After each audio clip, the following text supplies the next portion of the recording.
Above you is the great neon lobster sign from Kleins Restaurant and Seafood House that graced 4th Avenue in Pittsburgh for over half a century. Its orange glow would point the way to the door, but the enticing aroma of garlic would lure guests inside. You're invited to enter the doors of this former Pittsburgh landmark. Let's explore its history. During the latter part of the 19th century, Pittsburgh became the home to many immigrants who yearned for a better life. The founders of Kleins, Joseph and Hannah, were among the new arrivals seeking opportunity and to be free from the persecution that plagued the Jews of Eastern Europe. Joseph Klein arrived from Pest, Hungary in 1883, and Hannah Dora Haupt of Zemplin, Hungary, arrived in 1890. They met on her first day in her new city, fell in love, and married in 1892. Joseph worked on the B&O Railroad as a fireman, a dirty job that paid less than $8 a week, according to the notes of their daughter, Virginia. Hannah's dream for a better life prompted Joseph to learn the tailoring trade, work for her Uncle Lewis in the liquor business, and even to relocate the family to West Virginia, where he would manage a hotel. With all those ventures going nowhere, it was back to Pittsburgh and up to Hannah to make that dream become a reality.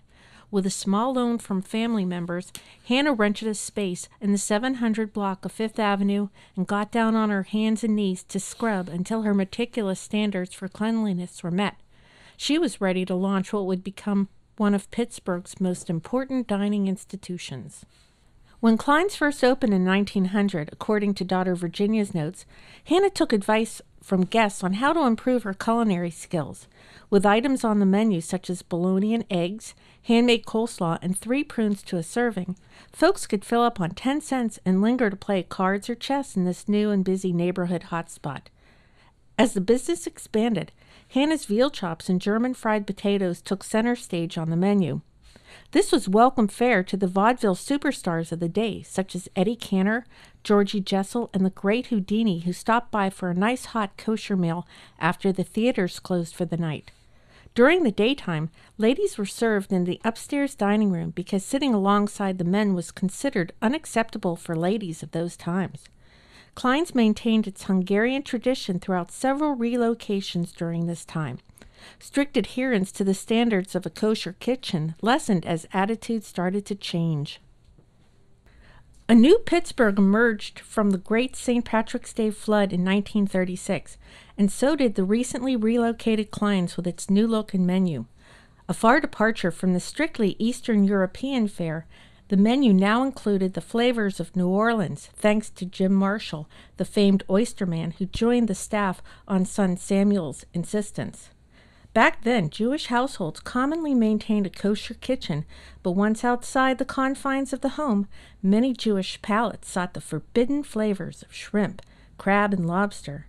At that time, seafood was relatively inexpensive, so food costs were low, and tables were packed with guests partaking in delicacies now just available inland in the far-from-seashore city of Pittsburgh. Kleins became the place to celebrate life's special occasions. Here's a recording of Libby Rosenberg, wife of Pittsburgh painter laureate Sam Rosenberg, telling the story of her sister Belle's anniversary celebration. Today was Sunday, January the 12th, 1941. Today was Aunt Belle's wedding anniversary, and they celebrated by having a nice dinner party. So they had a good dinner. They went down to Kleins and ate so much that Max fell asleep while he was eating. He was so filled.